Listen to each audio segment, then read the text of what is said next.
নমস্কার। আজকে Bengal national chamber of কমার্সে 139তম প্রতিষ্ঠা দিবস।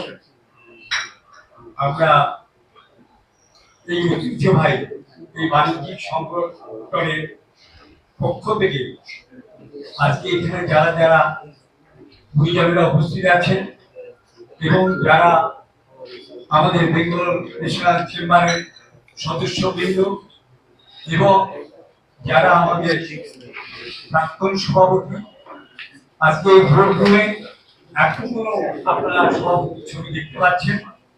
আজকে বর্তমানে এতগুলো ছবির মধ্যে আমাদের এখন বর্তমানে যারা যারা প্রাক্তন সভাপতি হিসেবে আছে তাদের মধ্যে আমরা 10-12 জন এখন আমরা পাই।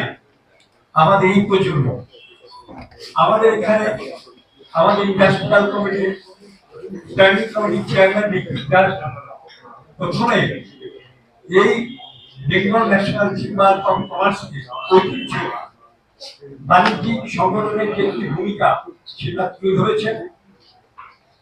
আমি একটা কথাই বলবো, Bengal national chamber of commerce পশ্চিম বাংলার মধ্যে সবচেয়ে পুরনো ঐতিহাসিক একটা সংগঠন, যে এমএসএমই এবং ইন্ডাস্ট্রিয়াল ট্রেড থেকে আরম্ভ করে সে ইডিআই এন্টারপ্রাইজ ডেভেলপমেন্ট ইনস্টিটিউট থেকে এবং তার নিজস্ব একটা জমি আছে নিউ টাউনে, সেখানেও একটা বিরাট বড় প্রকল্প করবে, সেটাও আমরা ঘোষণা করব।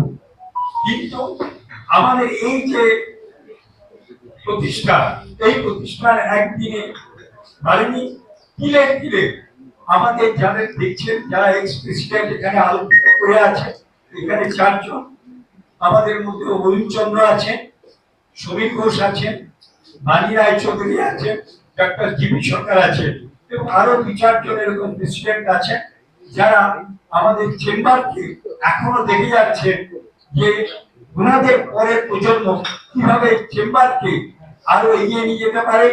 এবং আমি মনে করি আজকে 139 বছরের প্রতিষ্ঠান দিবস, আমরা 150-200 বছরের সেই অঙ্গীকার করব।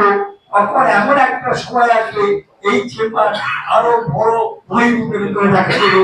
তখন মনে হবে এটা যেভাবে ছিল তার থেকে 10 গুণ এইভাবে, মানে সেই প্রতিষ্ঠান আরো ভাবে বৃদ্ধি হবে।